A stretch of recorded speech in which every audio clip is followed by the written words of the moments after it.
قرآن ہے میرا رہنما قرآن، شفا ہے نور ہے قرآن، جلا دل کی میرا قرآن، رضا رب کی میرا قرآن، قرآن قرآن۔ الحمدللہ رب العالمین والصلاة والسلام علی سید المرسلین، اما بعد فاعوذ باللہ من الشیطان الرجیم، بسم اللہ الرحمن الرحیم۔ الصلاة والسلام علیک یا رسول اللہ وعلی آلک واصحابک یا حبیب اللہ، الصلاة والسلام علیک یا نبی اللہ وعلی آلک واصحابک یا نور اللہ۔ میٹھے میٹھے اسلامی بھائیوں اور مدنی چینل کے ناظرین، سلسلہ ہے ایک قصہ ہے قرآن سے۔ قرآن ہے میرا رہنما قرآن، شفا ہے نور ہے قرآن، جلا دل کی میرا قرآن، رضا رب کی میرا قرآن، قرآن قرآن۔ آج کون سا قصہ آپ کو سنانا ہے؟ امید ہے ہر سلسلے میں آپ کوشش کر کے ہمارے اس پورے واقعے کو سنتے ہوں گے۔ مس کر جائیں تو دعوت اسلامی کی ویب سائٹ پر جا کر، مدنی چینل پر جا کر آپ اس کو تلاش بھی کر سکتے ہیں۔ اب تو مدنی چینل کا اپنا آفیشیل فیس بک پیج بھی ہے، وہاں جا کر بھی اس سلسلے کو آپ تلاش کر سکتے ہیں۔ ضرور قصے قرآن کے سنتے جائیے، اپنے بچوں کو سناتے جائیے، تاکہ قرآن پاک کے بارے میں اور اسلامک ہسٹری کے بارے میں ہماری معلومات میں اضافہ ہوتا چلا جائے۔ ساتھ ساتھ جب اتنے پیارے پیارے واقعات، اتنے ہسٹوریکل ایونٹس کے بارے میں پتہ چلے گا تو قرآن پاک سے محبت جو ہے وہ بھی بڑھتی جائے گی۔ آج ایک بڑا ہی عجیب و غریب واقعہ آپ کو سنانا ہے۔ کیا ایسا کبھی ہوا تھا کہ 100 برس تک مردہ رہنے کے بعد کوئی پھر زندہ ہوا ہو؟ جی ہاں، ہمارے قرآن میں ایک ایسا واقعہ بھی موجود ہے کہ 100 برس بعد بھی زندہ ہوئے، اور وہ کوئی اور نہیں بلکہ اللہ کے نبی تھے۔ یہ واقعہ کون سا ہے؟ کب ہوا؟ کیسے ہوا؟ آئیے سنتے ہیں۔ اکثر مفسرین کے نزدیک یہ واقعہ حضرت عزیر بن شرخیہ علیہ السلام کا ہے، جو بنی اسرائیل کے ایک نبی ہیں۔ اور واقعے کی تفصیل یہ ہے کہ جب بنی اسرائیل کی بدعمالیاں بہت زیادہ بڑھ گئیں تو ان پر خدا کی طرف سے یہ عذاب آیا کہ بخت نصر بابلی، ایک کافر بادشاہ جو تھا، اس نے اپنی بڑی فوج کے ساتھ بیت المقدس پر حملہ کر دیا اور شہر کے 1 لاکھ باشندوں کو قتل کر دیا، اور 1 لاکھ کو ملک شام میں بکھیر کر ادھر ادھر آباد کر دیا، گویا ملک بدر کر دیا، اور 1 لاکھ کو گرفتار کر کے لونڈی اور غلام بنا لیا۔ حضرت عزیر علیہ السلام بھی انہی قیدیوں میں سے تھے۔ اس کے بعد اس غیر مسلم بادشاہ نے پورے شہر بیت المقدس کو توڑ پھوڑ کر مسمار کر دیا اور بالکل ویران بنا دیا۔ یہ کیسا عذاب تھا، یہ کیسی فوج تھی جس نے گویا ایک ہنستے بستے شہر کو تخت و تاراج کر دیا، برباد اور ویران کر دیا۔ اب قوم عمالقہ کا ایک لڑکا ان کے بت نصر کے پاس لاوارث پڑا ہوا ملا۔ اب آئیے جانتے ہیں کہ بخت نصر تھا کون۔ چونکہ اس کے باپ کا نام کسی کو معلوم نہیں تھا، اس لیے لوگوں نے اس کا نام بخت نصر یعنی نصر کا بیٹا رکھ دیا۔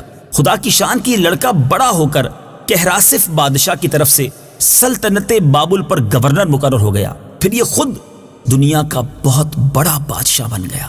کچھ دنوں کے بعد حضرت عزیر علیہ السلام جب کسی طرح بخت نصر کی قید سے رہا ہوئے تو ایک دراز گوش یعنی گدھے پر سوار ہو کر اپنے شہر بیت المقدس میں داخل ہوئے۔ اپنے شہر کی ویرانی اور بربادی دیکھ کر آپ کا دل بھر آیا۔ انبیاء بھی کمال کی شخصیت ہوتے ہیں، اپنی قوم سے، اپنے شہر سے، اپنے لوگوں سے بڑا پیار ہوا کرتا ہے۔ جب اپنے شہر کو ویران دیکھا تو آپ کا دل بھر آیا، چاروں طرف چکر لگایا مگر کسی انسان کی شکل نظر نہ آئی۔ ہاں یہ دیکھا کہ وہاں کے درختوں پر خوب زیادہ پھل آئے ہیں جو پک کر تیار ہو چکے ہیں، مگر کوئی ان پھلوں کو توڑنے والا نہیں ہے۔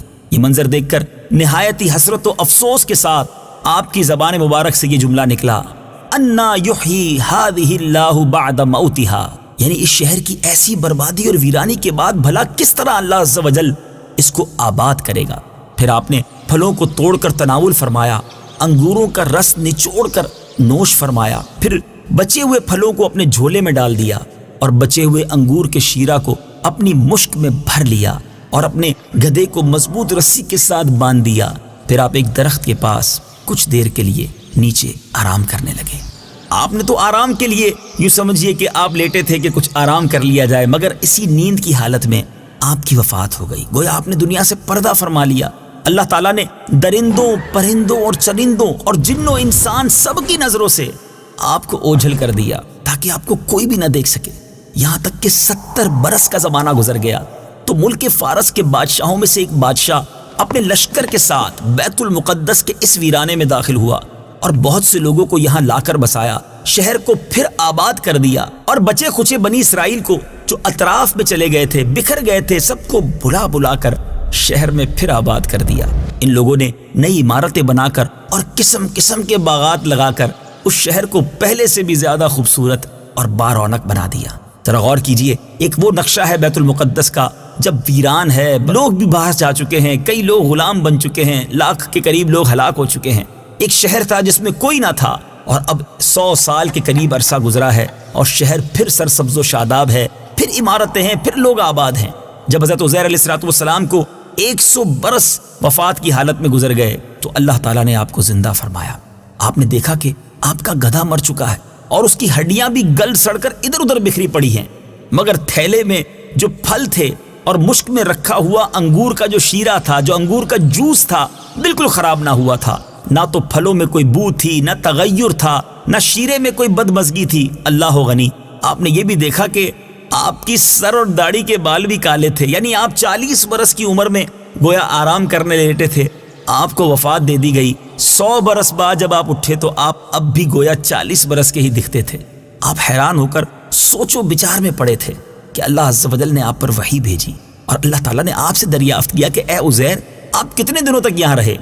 آپ نے خیال کر کے کہا کہ میں تو صبح کے وقت سویا تھا، اب عصر کا وقت ہو گیا ہے، اور جواب دیا کہ میں دن بھر یا دن سے کچھ کم وقت سوتا رہا۔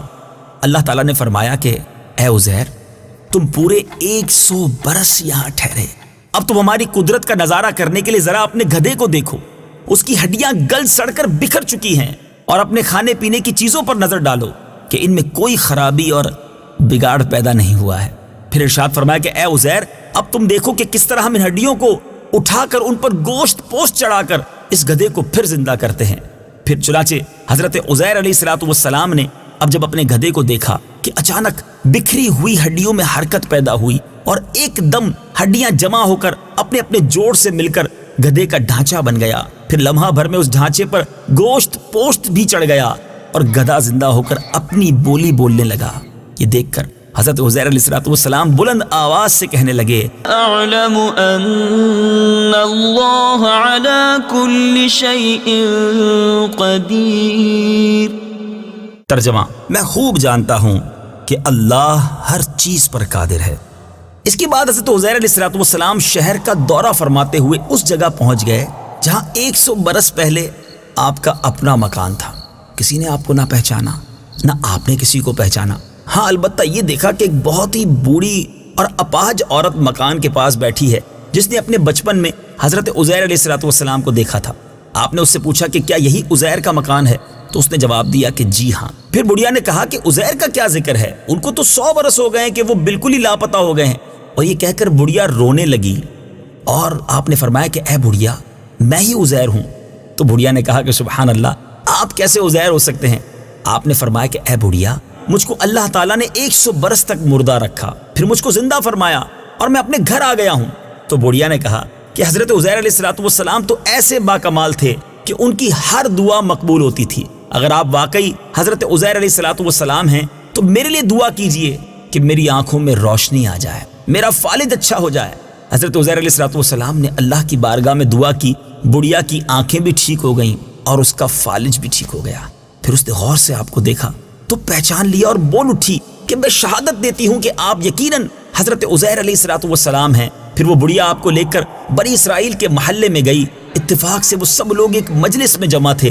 اب وہاں جا کر یہ بات سمجھانا بڑا مشکل تھا کہ ایک 40 سال کا شخص جو ہے وہ دعویٰ کر رہا ہے کہ میں حضرت عزیر علیہ السلام ہوں، اور کیونکہ آپ اگر اس حساب سے دیکھیں تو حضرت عزیر علیہ السلام کی عمر اس وقت 140 برس ہونی چاہیے تھی۔ بہرحال اسی مجلس میں آپ کا لڑکا بھی موجود تھا جو 118 برس کا ہو چکا تھا، اور آپ کے چند پوتے بھی تھے جو سب بوڑھے ہو چکے تھے۔ بڑھیا نے مجلس میں شہادت دی اور اعلان کیا کہ اے لوگوں، بلا شبہ یہ حضرت عزیر علیہ السلام ہیں، مگر کسی نے بڑھیا کی بات کو نہ مانا۔ اتنے میں ان کے لڑکے نے کہا کہ میرے باپ کے دونوں کندھوں کے درمیان ایک کالے رنگ کا مسا تھا جو چاند کی شکل کا تھا۔ چنانچہ آپ نے اپنا کرتا اتار کر دکھایا تو وہ مسا بھی موجود تھا۔ پھر لوگوں نے کہا کہ حضرت عزیر علیہ السلام کو تو تورات زبانی یاد تھی، اگر آپ کو زبانی تورات یاد ہے تو پڑھ کر سنائیے۔ آپ نے بغیر کسی جھجک کے تورات شریف سنا دی۔ لوگوں میں سے تو کسی کو یاد نہیں تھی، اور بخت نصر بادشاہ نے بیت المقدس کو تباہ کرتے وقت 40,000 تورات کے عالموں کو چن چن کر قتل کر دیا تھا، اور تورات کی کوئی جلد بھی زمین پر باقی نہ چھوڑی تھی۔ اب یہ سوال پیدا ہوا کہ حضرت عزیر علیہ السلام نے تورات صحیح پڑھی ہے یا غلط؟ تو ایک آدمی نے کہا کہ میں نے اپنے باپ سے سنا ہے کہ جس دن ہم لوگوں کو بخت نصر نے گرفتار کیا تھا تو اس دن ایک ویرانے میں ایک انگور کی بیل کی جڑ میں ہم نے تورات شریف کو دفن کیا تھا۔ اگر تم لوگ میرے دادا کے انگور کی جگہ کی نشاندہی کر دو تو میں تورات کی ایک جلد برآمد کر دوں گا، اس وقت پتہ چل جائے گا کہ حضرت عزیر علیہ السلام جو تورات پڑھ رہے ہیں وہ صحیح ہے یا نہیں۔ چنانچہ لوگوں نے تلاش کر کے وہ زمین کھود کر تورات کی جلد نکال لی تو حرف بہ حرف وہ وہی تھی جو حضرت عزیر علیہ السلام نے زبانی تورات سنائی تھی۔ یہ عجیب و غریب اور حیرت انگیز ماجرا دیکھ کر سب لوگ یک زبان ہو کر کہنے لگے کہ بے شک یہ حضرت عزیر علیہ السلام ہی ہیں۔ میٹھے اور پیارے اسلامی بھائیوں، شاید یہ بڑی عجیب و غریب بات بھی ہے اور یہ بڑا عجیب و غریب سوال بھی ہے کہ کیا دنیا میں کوئی ایسا والد ہے جس کی عمر 40 سال ہو اور ان کے بیٹے کی عمر 118 سال ہو؟ ایسا دنیا میں ایک بار ضرور ہوا تھا جب حضرت عزیر علیہ السلام 100 سال کے لیے گویا دنیا سے پردہ فرما گئے تھے۔ یہ عجیب و غریب واقعہ قرآن مجید میں کہاں موجود ہے؟ یہ واقعہ بھی سورہ بقرہ میں ہے۔ آئیے سورہ بقرہ کی آیت نمبر 259 کی تلاوت بھی سنتے ہیں اور ترجمہ بھی سنتے ہیں۔ أو كالذي مر على قرية وهي خاوية على عروشها قال أنى يحيي هذه الله بعد موتها فأماته الله 100 عام ثم بعثه قال كم لبثت قال لبثت يوما أو بعض يوم قال بل لبثت 100 عام فانظر إلى طعامك وشرابك لم يتسنه وانظر إلى حمارك وَلِنَجْعَلَكَ آيَةً لِلنَّاسِ وَانظُرْ إِلَى الْعِظَامِ كَيْفَ نُنشِزُهَا ثُمَّ نَكْسُوهَا لَحْمًا فَلَمَّا تَبَيَّنَ لَهُ قَالَ أَعْلَمُ أَنَّ اللَّهَ عَلَى كُلِّ شَيْءٍ قَدِيرٌ۔ ترجمہ: یا کیا تم نے اس شخص کو نہ دیکھا جس کا ایک بستی پر گزر ہوا اور وہ بستی اپنی چھتوں کے بل گری پڑی تھی؟ تو اس شخص نے کہا اللہ انہیں ان کی موت کے بعد کیسے زندہ کرے گا؟ تو اللہ نے اسے 100 سال موت کی حالت میں رکھا، پھر اسے زندہ کیا۔ پھر اس شخص سے فرمایا تم یہاں کتنا عرصہ ٹھہرے ہو؟ اس نے عرض کی میں 1 دن یا 1 دن سے بھی کچھ کم وقت ٹھہرا ہوں گا۔ اللہ نے فرمایا نہیں بلکہ تو یہاں 100 سال ٹھہرا ہے، اور اپنے کھانے اور پانی کو دیکھ کہ اب تک بدبودار نہیں ہوا، اور اپنے گدھے کو دیکھ جس کی ہڈیاں تک سلامت نہ رہیں، اور یہ سب اس لیے کیا گیا ہے تاکہ ہم تمہیں لوگوں کے لیے ایک نشانی بنا دیں۔ اور ان ہڈیوں کو دیکھ کہ ہم کیسے انہیں اٹھاتے زندہ کرتے ہیں، پھر انہیں گوشت پہناتے ہیں۔ تو جب یہ معاملہ ان پر ظاہر ہو گیا تو وہ بول اٹھا میں خوب جانتا ہوں کہ اللہ ہر چیز پر قادر ہے۔ میٹھے میٹھے اسلامی بھائیوں اور مدنی چینل کے ناظرین، واقعہ آپ نے سنا ہے نا عجیب و غریب قصہ، مگر اس قصے سے ہمیں کیا سیکھنے کو مل رہا ہے؟ میرے رب کی شان کتنی نرالی ہے۔ ان اللہ علی کل شیء قدیر، میرا رب جب چاہے جو چاہے اپنی قدرت سے فرما سکتا ہے۔ ہمیں اس کی قدرت پر یقین کامل ہونا چاہیے۔ بعض اوقات ہم سمجھتے ہیں ناممکن ہے، مگر میرے رب کے لیے کوئی چیز ناممکن نہیں۔ ایک بات۔ دوسری بات یہ کہ حضرت عزیر علیہ السلام کے اس واقعے میں اللہ تعالیٰ کی کیسی شان سننے کو مل رہی ہے کہ آپ کا ایک بال بھی سفید نہیں ہوتا، آپ 40 سال جتنے ہی دکھ رہے ہیں، آپ کا گدھا جو ہے وہ گل سڑ کر ہڈی اس کی ہڈیاں بھی بکھر جاتی ہیں، دوسری طرف آپ کے پھل بھی سلامت ہیں، آپ کا انگور کا شیرہ بھی ٹھیک ہے، اور پھر رب نے چاہا تو وہ گدھا پھر سے زندہ بھی ہو جاتا ہے نا عجیب بات۔ مگر سیکھنے کو یہ مل رہا ہے کہ اگر ایک ہی قبرستان ہو، ایک جیسی ہی قبریں دکھ رہی ہوں، ایک قبر کے مردے کی ہڈیاں بالکل گل سڑ سکتی ہیں، اور اللہ والوں کی قبر جو ہے ان کے مزارات میں وہ بالکل صحیح سالم اور حشاش بشاش بھی رہ سکتے ہیں۔ رب کی رضا جس میں ہے، اللہ جسے چاہے اسے اپنی حفظ و امان میں رکھے۔ جبھی تو شاعر لکھتا ہے، جبھی میلی نہیں ہوتی دہن میلا نہیں ہوتا، غلامان محمد کا کفن میلا نہیں ہوتا۔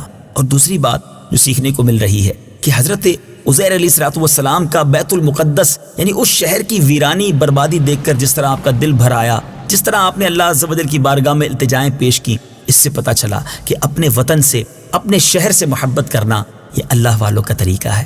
ہمیں بھی اپنے وطن سے اور بالخصوص وطن عزیز پاکستان میں رہنے والوں کو اسلامی جمہوریہ پاکستان سے خاص محبت اور الفت ہونی چاہیے۔ اللہ تعالیٰ ہمارے وطن عزیز کی حفاظت فرمائے، ہمارے حرمین طیبین کی حفاظت فرمائے، بیت المقدس ایک بار پھر مسلمانوں کو عطا فرمائے۔ مدنی چینل دیکھتے رہیے، انشاءاللہ عز و جل اگلے سلسلے میں ایک اور مبارک قصہ لے کر حاضر ہوں گے۔ صلو علی الحبیب صلی اللہ تعالی علی محمد صلی اللہ علیہ وسلم۔ قرآن ہے میرا رہنما، قرآن شفا ہے